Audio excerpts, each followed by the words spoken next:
Hey y'all. I know some of you guys will probably be watching this on the replay. I'm eating some fruit snacks. Um, so I didn't want to wait too long. Oh, I got everybody joining. I see Jennifer is here. There we go. Let's see. I don't know how long it takes for her to actually come in. There she is. Hey, how's it going? Good. How are you? With your fan blowing and everything. I see you're It here. is. It is. I How knew I would get too hot if I didn't have something blowing on me, so I put the fan on, and now I just look like.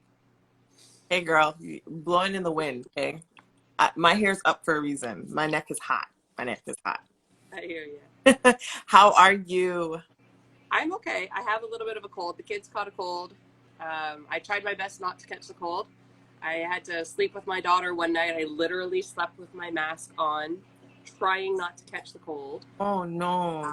I failed. So I've caught the cold. I went to the doctor today because I can hardly hear. But the tubes in my ears are clear. There's no infection. I don't have anything like that. But I guess just the pressure Yeah. has tightened up the tubes in my ears, so it's really hard to hear. Well, hopefully you can hear everything I'm saying. You're gonna be doing more talking to me tonight. Yeah, So no, I can hear you. I can hear you good. By the way, I do have my daughter in the background, so if you do hear that's noises, that's my little this girl. monthly mommy matters. Children are welcome. They'll always be, if anyone's sleeping, you probably would be hearing him now. So don't Yeah, worry. So I was just thinking, I'm like, how did I meet Jennifer? And I think it was at your wedding. I think that's when I first met you, at your wedding. yeah, probably. Your husband is friends with my husband. We all went to the same church, but I actually knew your husband through my husband, and that's Yeah, how we met. So, yeah, you start thinking about all these things when. and I believe you came to our reveal, did you not? With We Azzy? we did. My husband Yeah, beside me saying, "Yeah, you did, Tenn-Lai." I'm like, "Oh my goodness, yes." yeah. Time flies. Like, my goodness, memories, I memories. know. I can't believe my daughter's going to be 3 in November.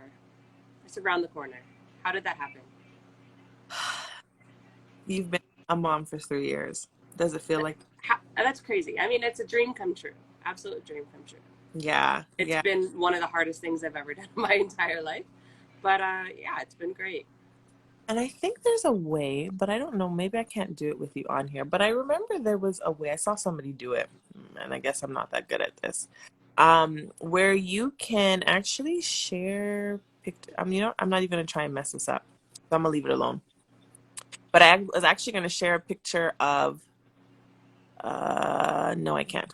Share a picture of your kids because I had a picture of it, but I can't share it while we're on here. So unless somebody knows how to do it, you can tell me. But yeah, you have two beautiful kids. You want to tell me a little bit about them before we get into your story? Sure. So I have a daughter who, like I said, is almost 3. Her name is Azariah, and we call her Azzy. Mm, And I have a son who just turned 1 in the middle of September. I know. How did that happen? His name is Isaac. Yeah, and they're great. yeah, I remember when I was pregnant and I saw them saw him for the first time, and I'm thinking, oh my goodness, time is gonna go by slow. And now we're looking. He's 1 years old and 7 months old. I know. I can't believe it. And I know your story is you had two high-risk pregnancies, so both with your daughter and your son. You want to get a Yeah. little bit into that, share with everybody that's on here. And hi, everybody. Thank you for joining. Come on in. Come Hey. on in as she shares her story with us. Sure. Yeah. Um, so, AJ, my husband, and I, we met later in life. We were older when we met than some of the young couples out there. We got married. I was 37 when we got married, and we were completely blessed to be able to get pregnant pretty quickly into our marriage. Mm. So I was 30. Yeah, I was still 37 when I ended up having Azzy, and when I had Isaac, I was 39. So my age was definitely one of the factors that put me at a higher risk than somebody who, say, is in their 20s or so. Um, but I feel like my OB didn't make a big deal about that, really.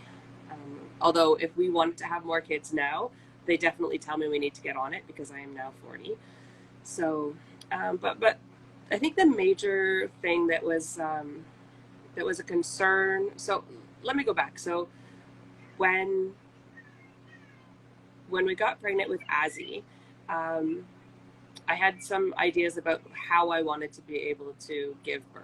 Yeah. And my concern was, I guess I had it in my mind that if you went with an OB, you had limitations on kind of the position you could be in while giving birth.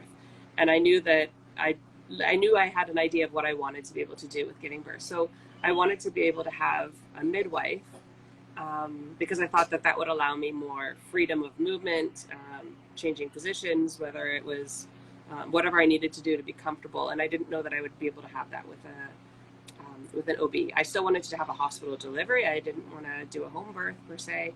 Um, I was up in the air whether or not I'd want the epidural. I wanted to try not to have an epidural. Mm-hmm. So our first stop was to sign up with a midwife. When we did that, um, I guess we had one of our first meetings with them probably right at the end of my first trimester. So approximately 13, 14 weeks or Yeah. so. And one of the first things that they said to me was that they were going to send me for a blood glucose test. And I didn't know anything about getting a blood glucose test or when that would normally happen. Yeah. But it was something that they wanted to do. And they made it clear that it was because of my size, that they wanted me to go and get this blood glucose test, because my size, they thought, put me at higher risk for getting gestational diabetes. Yeah. So at about, like I said, about 13, 14 weeks, I went and I did the blood test. And we did it right before we went on a trip to Florida. Mm-hmm. And so we went to Florida to visit family. And while I was there, I got a call from the midwife, and she said to me that I had failed the blood glucose test, and I needed to immediately stop consuming carbs or limit my carb intake and change my diet. Wow. And I was completely taken aback by the Yeah. whole thing, completely shocked by the whole thing. Wasn't expecting it. Had no concept of gestational diabetes Yeah. or anything like that. I also had access to my test results, and I saw that my test results, the high end of normal was about a 7.8, and I came in at an 8. So I had just not passed the blood glucose test. Oh my goodness. And I'm Yes. like, even getting into your pregnancy, it's not, and I don't know if this has been your experience, but there weren't moms that warned you about things that you're supposed to do in your pregnancy. So this is all new to you. You're just like, what? What is going Yeah. Yeah. And I wanted to enjoy my pregnancy. I thought that I would be able to, like, have ice cream and pickles if I wanted to, on? because I was pregnant. Just like that. It's like you didn't have any difficulties and you got pregnant just like that. So you're saying, oh my gosh, not what I expected. I'm going through a pregnancy, so it's going to be fine. I'm going to be fine. You're not having these worries in the back of your head, right? Exactly, exactly. And knowing nothing about gestational diabetes and what it meant to me, what it meant to my body, what it meant to my child who was growing inside of me, how it happens, I knew nothing about it at all. And the way that the midwife had approached it with me was I felt very aggressive. I felt very attacked. Um, I felt She was they just, were very absolute. Like, it was this, I had to do this. They told yeah. me that they wouldn't be able to stay on as my care provider. They would need to transfer me right away because I was now high risk. Um, and I also learned after the fact that blood glucose test is normal with pregnancy, but it's not done until about 24, 28 weeks. So Yeah, it was later. done at least 10 to 15 weeks early on me. And that was purely because of my size. I had blood work in my past, and nothing in my past indicated. All of that information I had provided to my midwife, and none of that information indicated that I would have been at risk for gestational diabetes. Hmm. Hmm. So yeah, I was completely shocked, and I completely got defensive, and I don't know, I didn't want to accept it. I Yeah. guess not knowing anything about it, I didn't want to accept it. So I fought tooth and nail the entire pregnancy against gestational diabetes. Hmm. Even when I was more educated on what it was and what caused it. So I'm not sure if you're familiar with gestational diabetes and Yeah. what causes it. So just for those who might not be aware, um, basically your placenta produces a hormone that interferes with your pancreas, I believe it is, and that hormone um, interferes with your insulin levels and how your body is able to regulate your insulin levels. So it is nothing that you, as a mom, as a pregnant mom, as a pregnant woman, have done. It's not necessarily based on your size. Yeah. Um, you know, a fit, skinny mom can be just as at risk for it as a plus size, beautiful mom. Hmm. Um, I'm it, glad you said that, plus size beautiful mom. yeah, there's no reason that I was size biased right Yes. away. So um, gestational, what I was going to say was gestational diabetes, my age, and also I feel like size bias were Hmm. what made my pregnancy more of a high risk. Yeah. I learned a lot about size bias and being pregnant during my first pregnancy, and that all kinds of different providers can look at a plus size um, woman who's pregnant and come to conclusions about what's necessary for her care. Hmm. They can decide that if you needed to have a C-section, they can decide that you are now a high-risk C-section. Um, Yeah. yeah, there's a lot of things that they can do, and it's disheartening Well, being a mom. And you know, it's your first time mom. You want to have a great experience, and it just comes exactly. across very negative. Exactly. And I think, like you said, the key thing here is it's not just a plus size woman that can come out with gestational diabetes. A mom that is super skinny can also have it too. Like be no reason to be biased against somebody. If you are doing, if the test is supposed to, I think it's 24 to 25 weeks or 23, 24, I can't I remember. think 24 to what 28. Yeah, Yeah, around that time period. If that's when you're expected to do it, then that's when you should be doing it. And the yeah, fact that you were, I think it was point two over, yeah. and they're making it seem like it is like you are way past where you're supposed to be, and Yeah. you need to stop doing this right now. You're a first time mom, you're pregnant, and fear in a mom that's pregnant Yeah. that caused anything. And I don't think that a lot of the healthcare think of that how you're communicating to there could be concern, yeah, um, there's an issue here, we want to do some further testing. For now, just take a step back and maybe not try this until we do some more testing sure that what we believe. Yeah, like I think it's all about their approach, but a lot of these healthcare providers don't support you, right? Yeah. Like your second pregnancy, you took some steps into, Yeah. all right? Exactly. So, um, with the first pregnancy, just to give you a little bit of the end of the story with that, like I said, I fought it tooth and nail. I did not want to get put on insulin. I did everything I could to manage my diet. Mm-hmm. Cut carbs as much as I possibly could. Um, when I gave birth to my daughter, I was my pre pregnancy weight. I gained Wow. 0 pounds with my Wow. daughter. Yeah. So that was purely based on me fighting it and being basically on a diet for the entire time that I was pregnant. I did end up on insulin and I hated every minute of it.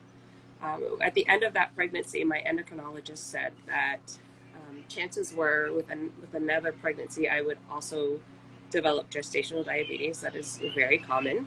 Mm-hmm. Um, so when we found out that I was pregnant with our second, um, it was during the pandemic. So things were completely different than they were the first time around. Yep. Um, and you wait longer now to get your OB appointments. You're not getting in right away to see your OBs, you know, during your beginning of your second trimester to have your initial appointments. You're waiting quite a bit into your pregnancy. So, Mm-hmm. um, knowing that things were a little different, I pushed my family doctor to make a referral to the diabetes clinic for me Okay. at the same time as she made my referral to get an OB. And I still had my glucose monitor, so I started monitoring my blood sugars Good. right away off the bat. So I had kind of a history put together um, when I finally did get my appointment. And again, it was all virtually done this time around Yeah, yeah, with my endocrinologist, but I had a history. So, and this time I really embraced it in that I wasn't gonna starve myself with this pregnancy. I would eat a healthy, balanced diet, and when I needed to go on insulin, I went on insulin. yeah. And what made the difference with this pregnancy was my mindset in knowing that it was going to happen. It was not my fault. It was not because I was a plus size mom. Mm-hmm. There was nothing I could do to change it. So I just, like I said, I just embraced it, and it was great. Like there were days where if I had a good day where my blood sugars were all within limits, and getting confirmation from my endocrinologist that it was okay. At the end of the day, so when you have gestational diabetes, the big thing that um, is off with your blood is your fasting glucose overnight. That's where you end up needing the insulin. Typically, is that overnight period Yeah. because your body can't accommodate itself properly. So with the approval of my endocrinologist, I was able to have a snack. Well, most of the time you're supposed to have a snack before you go to bed when you have gestational diabetes. Yeah. And with the approval of my doctor, I was able to actually have a piece of McCain Deep and Delicious chocolate cake. Ooh. Yeah. So that was my big treat while I was pregnant. It wasn't every night. It was, if I did good during the day, my blood sugars were good.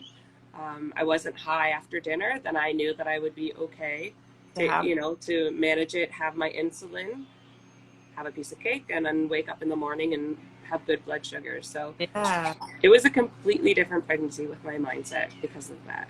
And it makes a big difference. And like you said, you knew what to expect from your first pregnancy. So going in, even before the doctors started doing all these tests on you, you were testing yourself. You were testing yourself daily. And I think that's one of the key things for any moms that are tuning in now or watching later, to know that there are steps that despite what your first pregnancy was like, if it happens, like if you have a case like gestational diabetes, you know what happened in the first pregnancy. And even listening to your story, there's things that you can do to monitor yourself. You don't have to wait for what the doctor tells you to do. And by all means, I'm not saying your doctors are ever wrong. Take what they say and listen to them. But there's also things that you can do. Like I'm somebody that I'm big on. Yes, the doctors may prescribe things for me, but if there's a natural way that I can do something, I'm gonna choose that rather than putting Yeah, all these in your body, right? So yeah, and they may say don't eat this or don't eat that or don't eat that, but if you're monitoring your levels and you say I'm not high, I'm going to have a slice of cake. yeah, Anybody, you have to, as much as you want to enjoy your pregnancy, you want to enjoy food. I love food. So. yeah. Yeah, and know what your trigger. I mean, I learned what my triggers were. Like rice was a big trigger for me, and it might not be for the next person, right? And So, not even be for the next pregnancy, yeah, right? exactly. Everything is different within the pregnancies that you have. Yeah, It's nothing will ever be the same. What works for you may not work for somebody else, may not even work for if you decide to have a third child, may not even be the same for your third child, right? yeah, exactly. Now, I do have a question for you. So I know you said that if you've had it in your first pregnancy, the chances are that you may have it in your second. But is it also a possibility that you probably won't have it at all? Do you know? I don't think so. I Okay. don't think it goes the other way. I think that it If continues on that path. And okay. the risk is if it's not managed during your pregnancy, there's risk to your body, and there's risk that you could actually develop. I think it's type 2 diabetes that you After, can actually develop if you don't manage it during your pregnancy. You are at higher risk to develop it post pregnancy. and So do you also know if it can affect the child? Like, can the child come out with just? absolutely. So there's huge risks to your children with gestational diabetes. Um, I believe there's the main thing that that would be a concern is that because your body's not producing enough insulin, Hmm. you're and it's not if it's not regulated, your baby's tiny organs are getting your blood, and your blood is has high insulin, high glucose in it. Your Yeah, baby's tiny organs are trying their hardest to manage that high levels of glucose with yeah. their insulin. So when they're born, their bodies are used to producing a high level of insulin, and they can crash the other way. They can crash because like not crash, but like their blood sugars can crash because they're used to producing excess, and now they've got too much in their system. So they become a high risk that way. There's the risk that your baby will grow to a larger size than would be in the normal spectrum, Okay. which can make it hard for you to deliver. It can make you have to have It's- an emergency C-section because your Okay. baby's too big for you Yeah. to deliver naturally. And then there's also risk of when they're actually being born, of having if you do have them naturally, and I think also if you have a C-section, there's risk to the actual bodies themselves.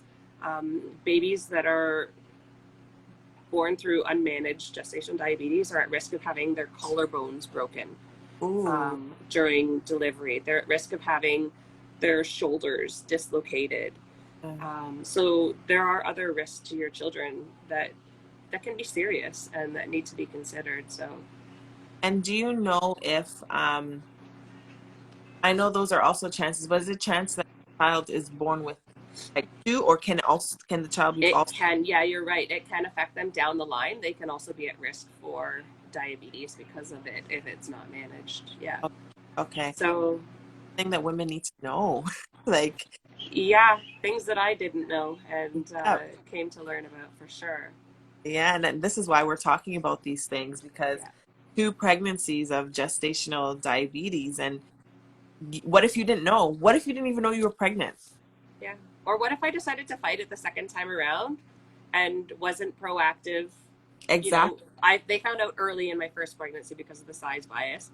I Yeah. proactively um, dug into it early in my second pregnancy, but if I had have left it unmanaged till 24, 25 weeks, that could have had lasting effects on my body Mm, um, and on my children too. yeah. You know? And unfortunately, even though it was a size bias, you fight it, you would have preferred it didn't happen that way. But when you look at it, you have to say, you know what? I may not have wanted it to happen this way, but I'm glad it happened, or else who knows what could have happened to me, Yeah, right? yeah, So it's unfortunate. It's so unfortunate, but at the end of the day, it was like a blessing in disguise to figure yeah, out, it may be early for them to do this, but I'm glad they did. And you learn from it, right? And exactly.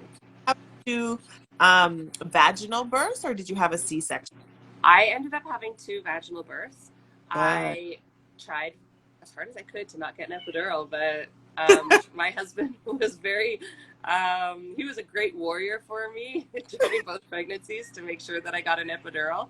Mhm. He said that there was a huge difference in my demeanor once I had Oh, the epidural. I know. Um, yeah, so I would recommend the epidural. My second epidural was not a smooth epidural, I will say that. Ooh. The anesthesiologist had to try 3 times to get the epidural into my spine, yeah, and I had contractions, of course, the entire time that Yeah, this was going on, right? So, contract. yeah, the third time to try to actually get the epidural in. And then even now, I still have like a twinge of issue going on at the site where the Oh, epidural was. So, um, yeah, no. but so I did end up having two natural births, two vaginal births, I would say. Yeah. I was very blessed. I did not have any tearing with my daughter. I had extremely minor abrasions with her. And then with my second, I ended up with one internal stitch, and I didn't have much I'm jealous. consequences of that. I know, you can never know what's going to happen. And I think the thing that I took away from um, from both my pregnancies and both of my births was that you might have an idea in your mind of what you want your birth plan to be, Mm-hmm. which I think is a good idea because you need to calm your anxieties. You need to have a mental preparedness for going into it. But your one pregnancy to another, one birth to another, they're not going to be the same. Yeah. And so if you had a bad experience the first time around, that does not mean you're going to have a bad experience the second time Second- around.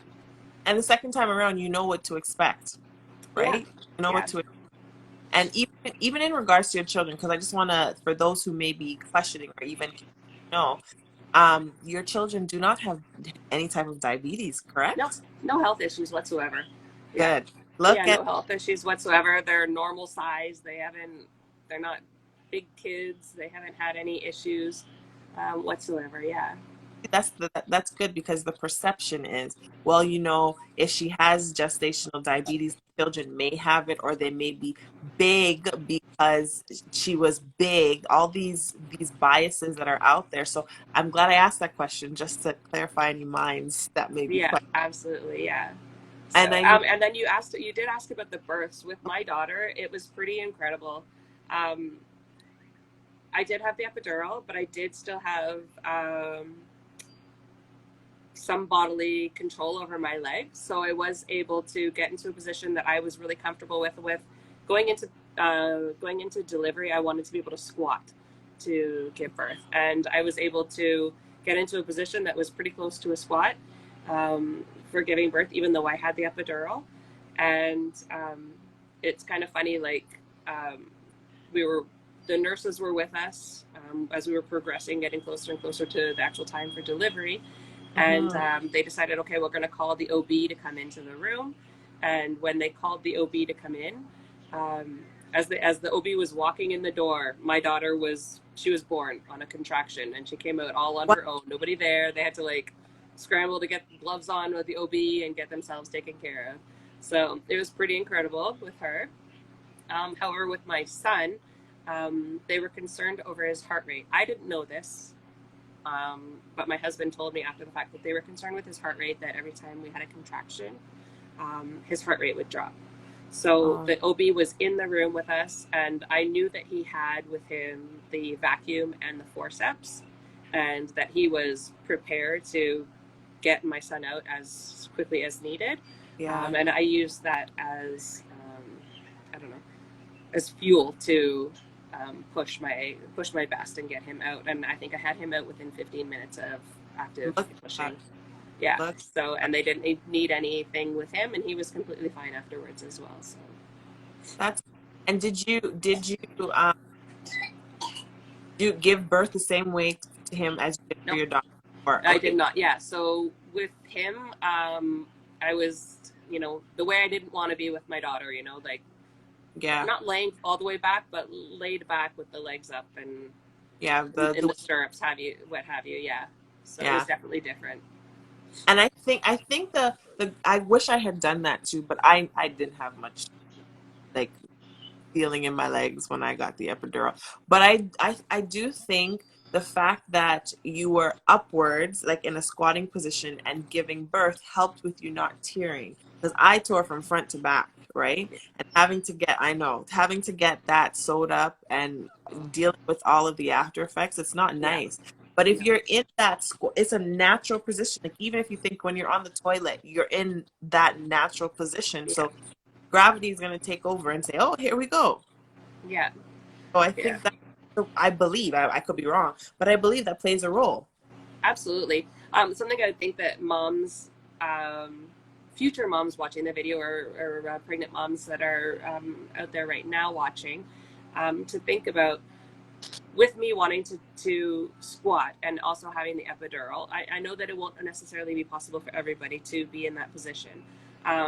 But things that I didn't know, I thought that the stirrups were always kind of up here, and that Mm, you were always laid back and your legs were always kind of up at, can't really see up, but like height level type of thing, yeah. right? What I didn't realize was that they put a bar up over the bed, and they have stirrups that your feet can go into that are actually down kind of at the crease of the bed where your hips are. And so Mm-hmm. those are the ones that my feet went into when I was doing this squatting position. Oh, So they were down low by my hips, my feet were. And then we put the towel over the bar, and they call it towel pushing. So you use the towel to pull yourself up because you yeah. have your upper body strength that you can use. So you could pull yourself up. I had enough strength that I could actually pull up on the towel, get up onto the bar, and pull myself up on the bar for Oh, pushing. that's So good. Moms who want to do that, if they don't have that like in the room, you can ask for that. Get, absolutely, yeah. So ask. You can ask, hey, can I try towel pushing, or can I try the bar over the bed and try a more squatted type position? hmm And that's what made the difference for me with giving birth to our daughter, for sure. No, that's good. That's good to know. I know, and I know we've had that conversation before, but let me tell you, when I got to the hospital, those contractions, I just want to get the baby out. You're not there. Girl, I hear you. Those things are no joke. No joke. And was your experience the same? Because it was because you had Aiden with during the pandemic as well. Yeah. When I went in, so I was induced. We didn't mention this at all, but I was induced for both of my pregnancies. With my daughter, I was Mhm. induced 1 week early, so I was induced at 39 weeks. With my son, I was induced at 38 weeks. Both times Okay. because they were concerned about the size of my babies. My daughter was born 7'2", my son was born 8'2", so Oh there was no wow. size issues with my babies.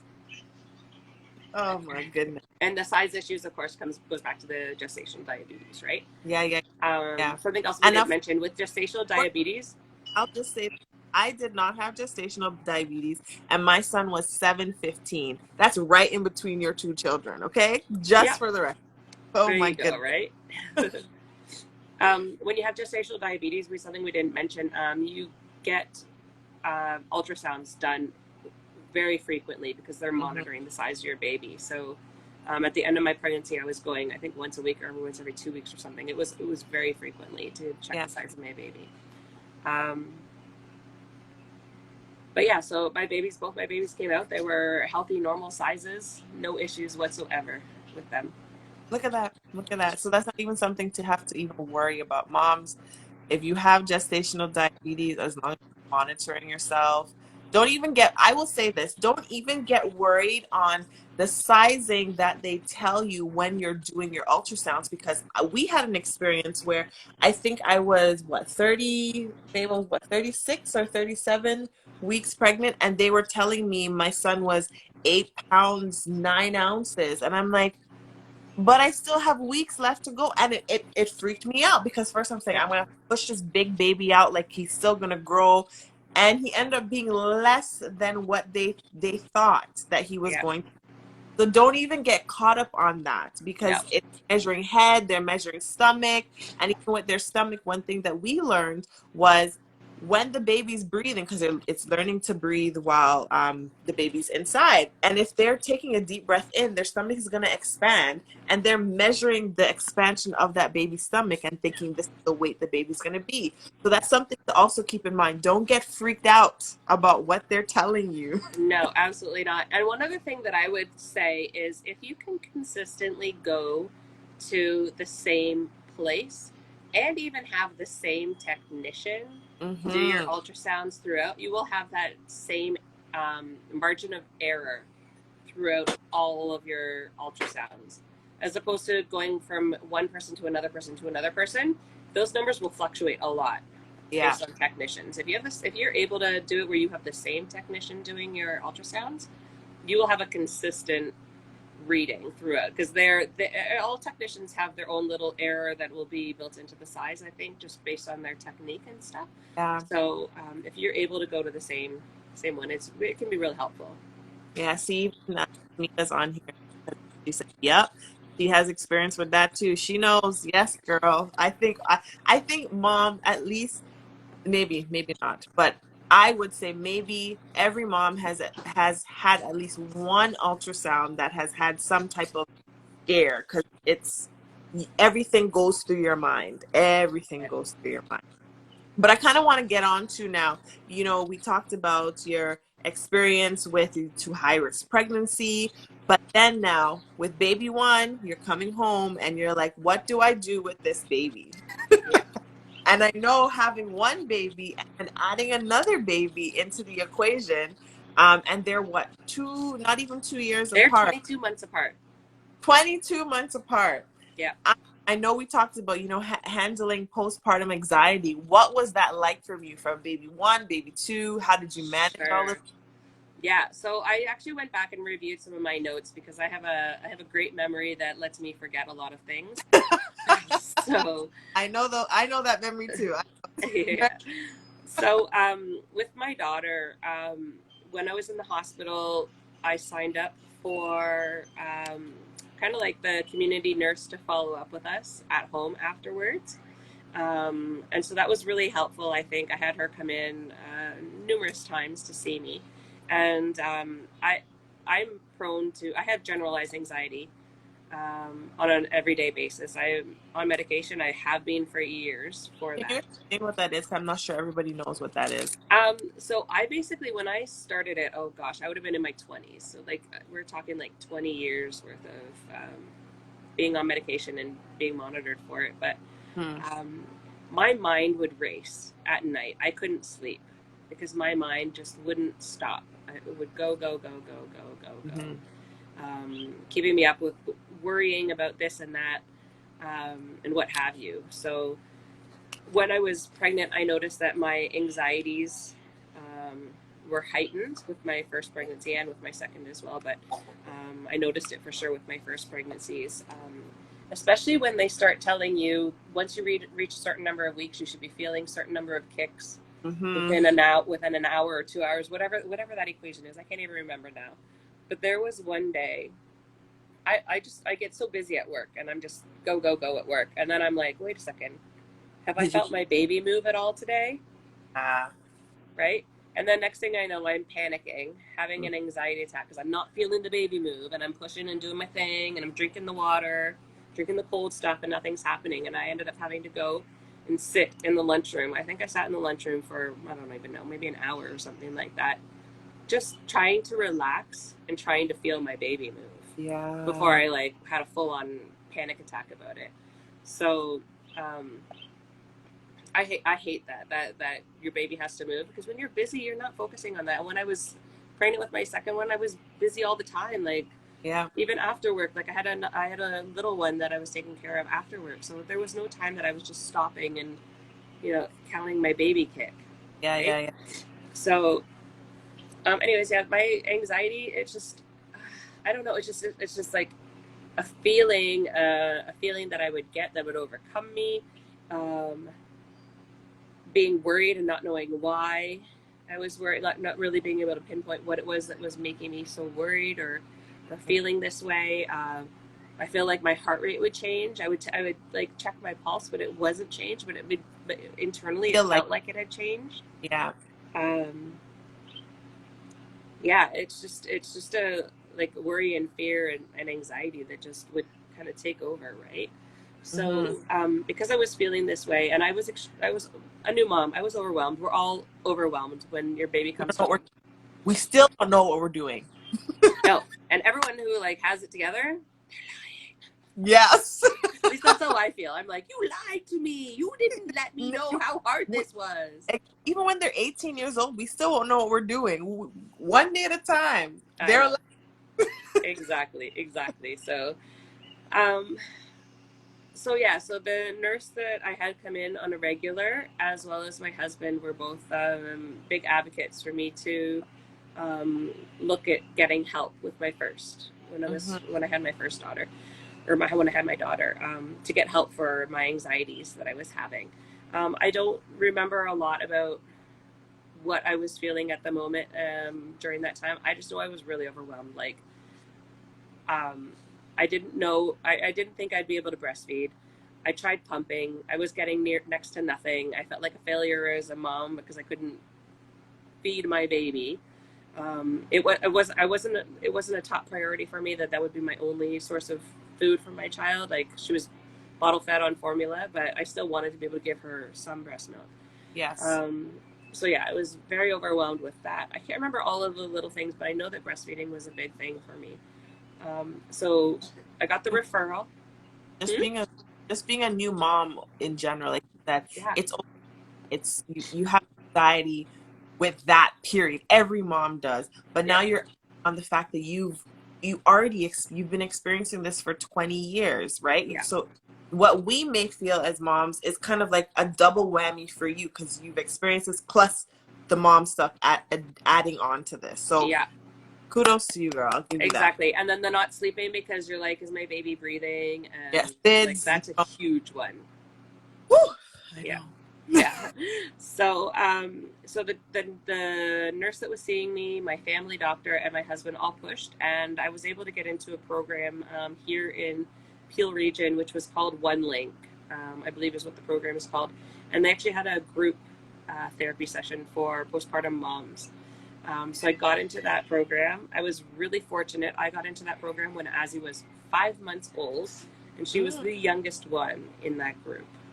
wow. So the resources available for moms that need them postpartum with postpartum anxiety, postpartum depression, it's a huge it's a huge issue that needs to be addressed in the community for sure. Like me getting in there with my daughter being 5 months old and us being the youngest in the group was crazy. There were moms there with 9 months old that had been suffering from anxiety postpartum for 9 months and just getting the help. Um, I don't remember a lot of what we talked about there. I pulled out my notes to take a peek at what they were. Mm, I think I probably should have pulled those notes out when I had my son because my anxiety with my son was really bad, wow. really bad. And do you And there think was zero resources with my son. I did not get into any programs. I did not get into any providers, nothing, because pandemic had closed everything down. The pandemic actually shut the program down that I was on, that I was in the first, with my first daughter. The pandemic Mhm. shut it down, and it's not coming back. There's no funding for it. They don't have the resources of the people that were running the program. They don't have those resources available, so it's Mm. gone. So I don't there as far as I know, because I needed it, there was nothing available to me. Yeah. And do you think your anxiety was worse with your son because you were dealing with your daughter and your son? I do, yeah. Yeah. It It's was I see my husband put a note up on the screen yeah. here that I was on my anxiety meds for both pregnancies, and that was something that we were concerned about.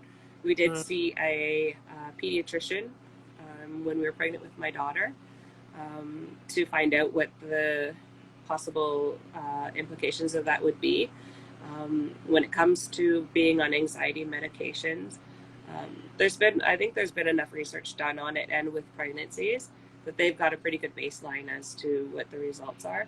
And yeah. we were told that we should be okay, but we should expect to be in the hospital for at least 24 hours just to monitor our daughter or our child afterwards to see if Taking there was any withdrawal symptoms to them from not having the medications. And we saw no signs of that at all with either of our and children.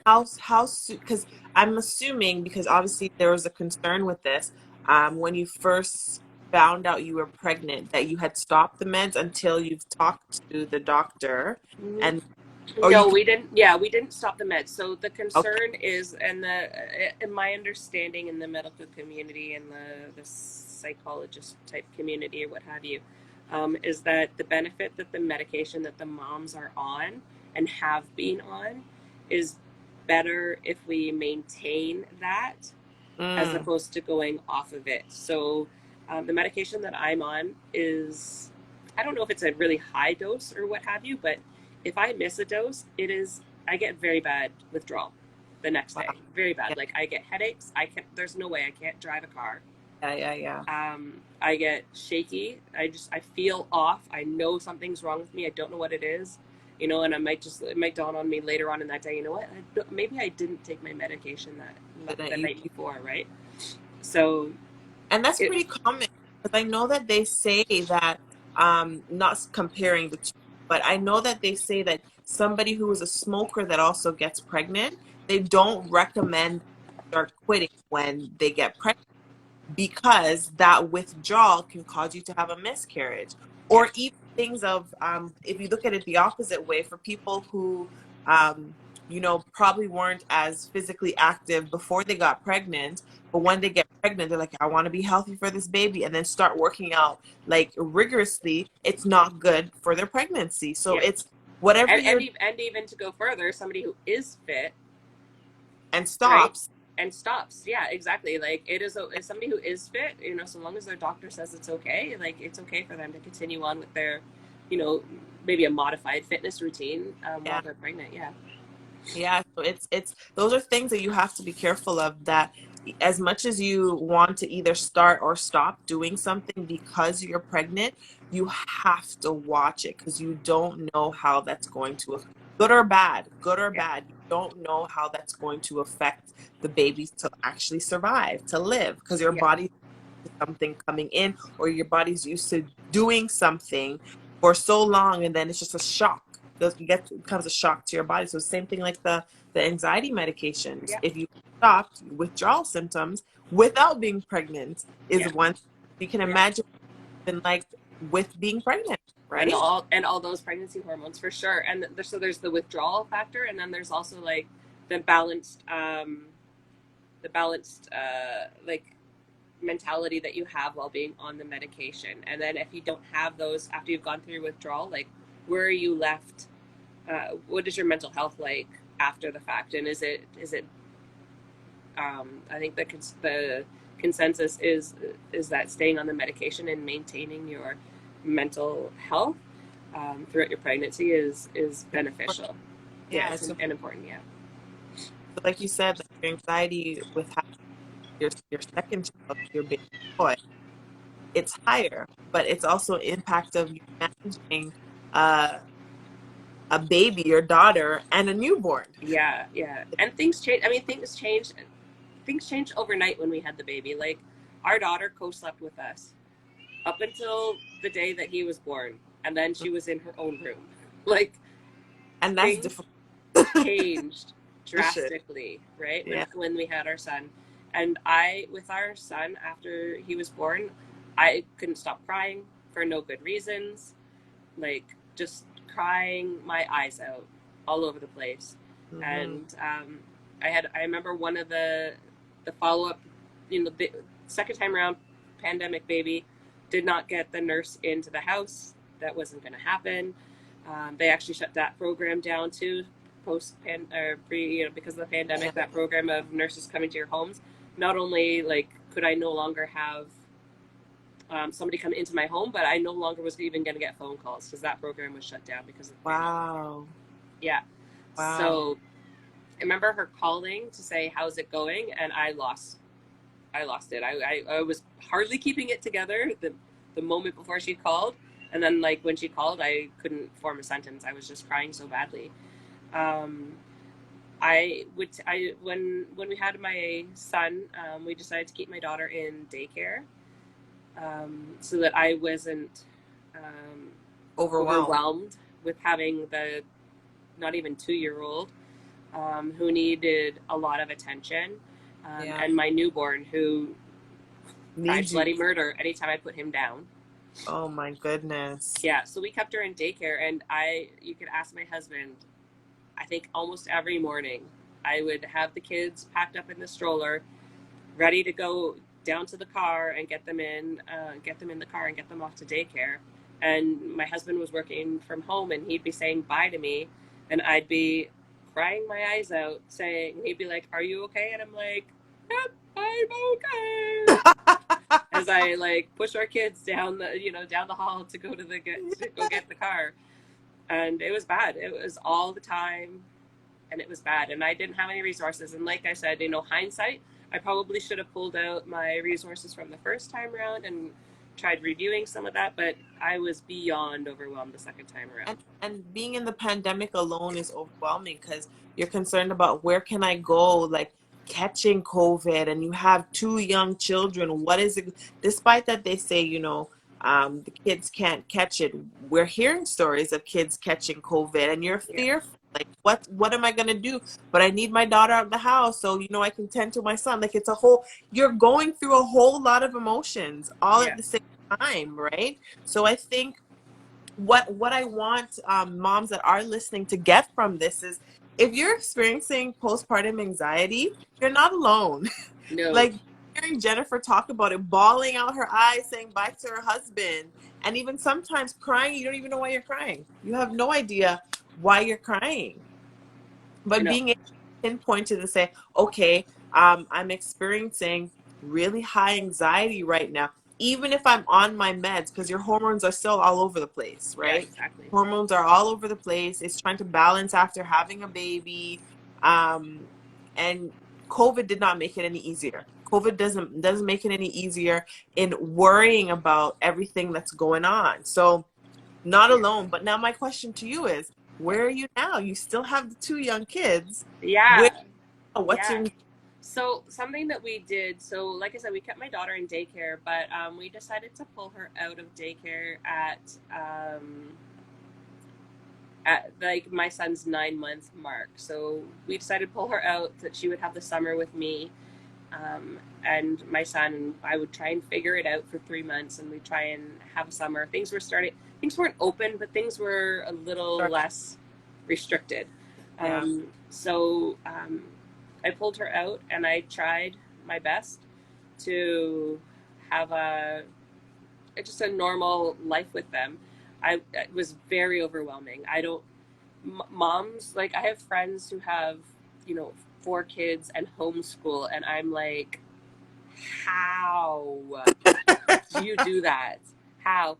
And I find this interesting, and I think this is something that I wish I had thought of or learned earlier on. I was watching a TikTok, and a mom said um, that her and her husband had decided that while she was home with the kids during the day, that they were going to treat that as her job. Her job was going to be like being a nanny for her kids during the day.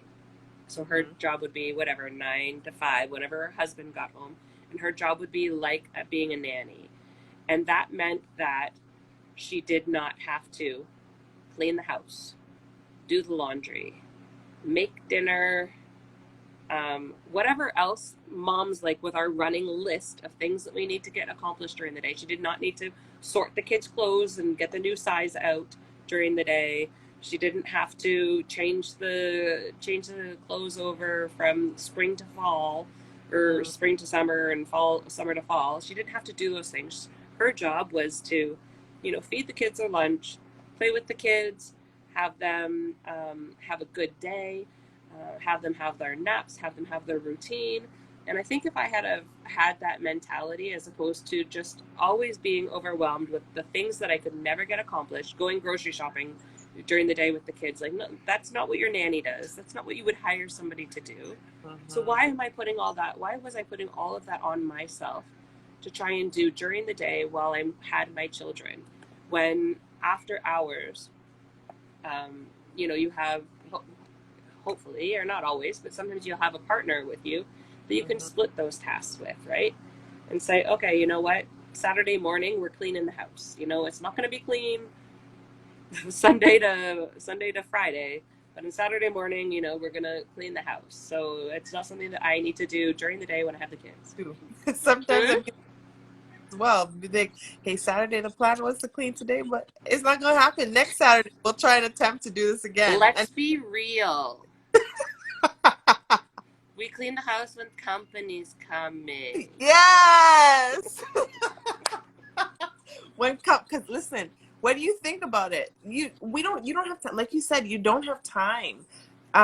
Having a child, whether you have one child or 10 children, you don't got time to do that, because your kids want to be around you all, especially when they're tired, when they're really, really tired.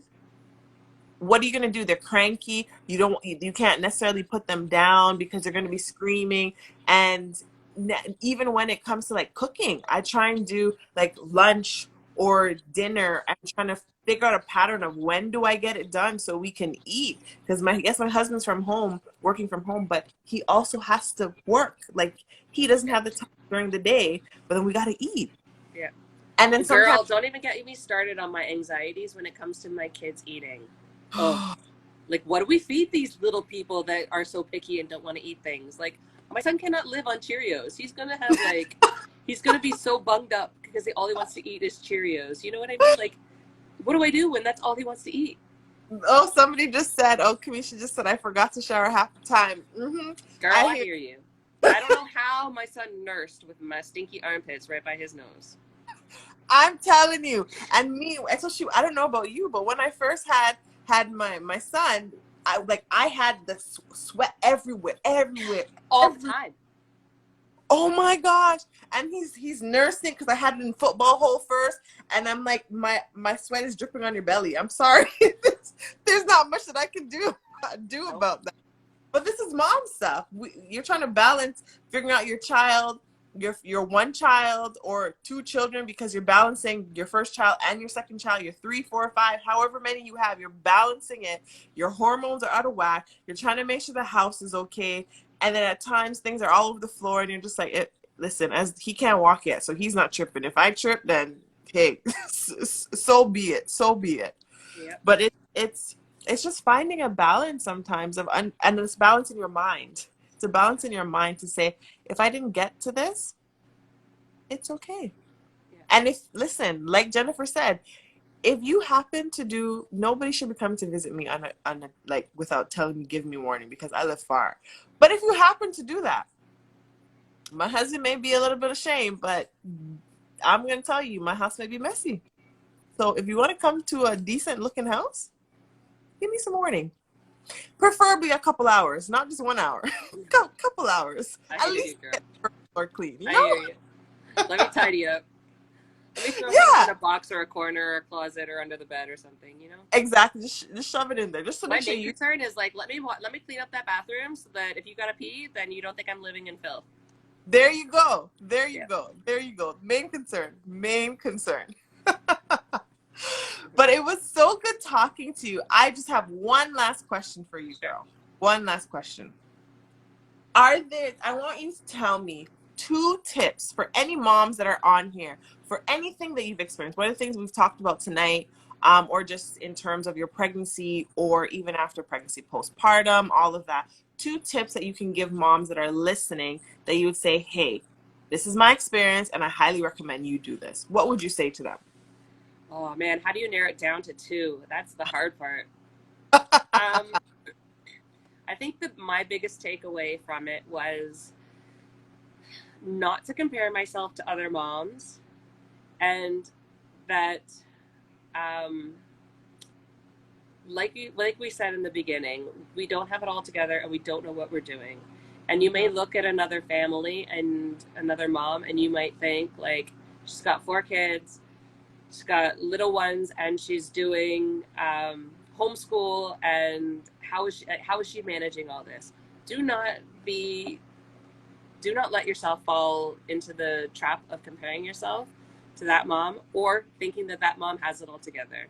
Give that mom a call and say, hey girl, like, you're doing it and I don't know how you're doing it, and I'm just sending you love right now, because it is hard.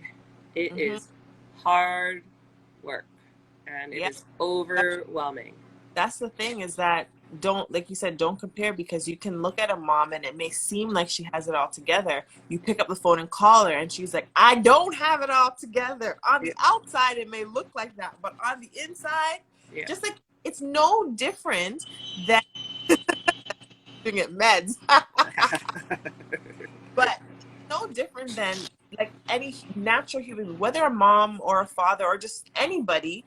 On the outside, people are very good at, my hair's not done and I'm gonna come on here whenever I want, looking however messy. I'm a mom, I don't got time to do all that stuff. But on the outside, there's some people who just look so presentable. Their hair's always done, hair's always cut, wearing the latest clothing, all of that, but you have no idea what's going on the inside of them. It's the same thing like any mom. On the outside, other moms may be looking that mom saying, oh, that mom, is always on time to drop off their kids to school. This kid always looks so presentable, all of that. But when you come into their home, she's probably saying, don't do this, don't do this. The house is probably a mess as well. And she's going crazy. Yeah. But it's also to say that there's some people who try and make everything look a certain way to everybody on the outside. So Mm-hmm. they don't know what's going on in the inside. So don't take the time to judge yourself against that. Yeah, don't. Cut yourself some slack. You're Yeah. doing the best you can. Do better tomorrow. You know, just, One day just at a time. one day at a time. Do what you can. And we'll Like if your kids are breathing and they've eaten something and taken a bath this week, like you're doing a good job. You're doing a good job. exactly. Exactly. Oh, hubby just said, love you, babes. Oh, Jennifer. Oh, that's so cute. But Your hubby said, "You look good, girl." Oh, look who I came to didn't even see me. see that. See, Thanks, say hi. babe. Thank you. Hi, honey. Look at her eyes. I know. That's my mini me right here.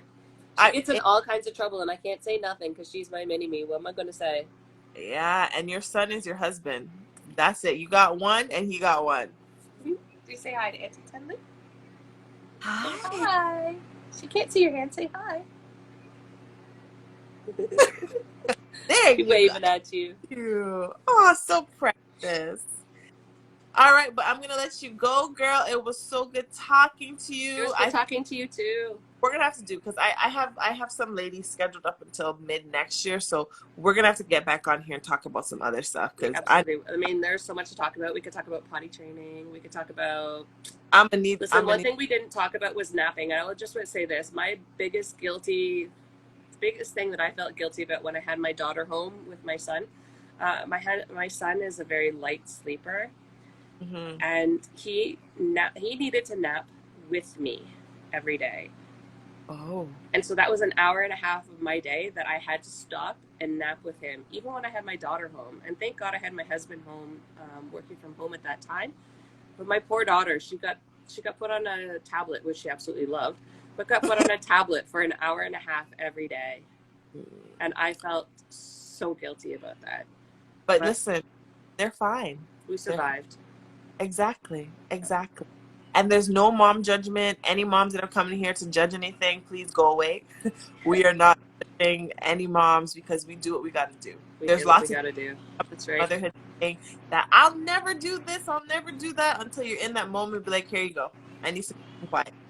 That's it. That's just it. That's absolutely just it. But I hope you guys enjoyed this live with Jennifer. We talked about those that are just tuning in. Make sure you go back and listen to the replay. But we did talk about her too, high-risk pregnancy and handling some postpartum anxiety. So if you've had any of that, go and tune in and listen to her story. It's nice talking to you It was guys. nice And talking to you too. Hopefully, we get to see each other sometime soon. yes, yes, we got to see each other soon. We got to see each other soon. All right. All Give right. your family a hugs for us.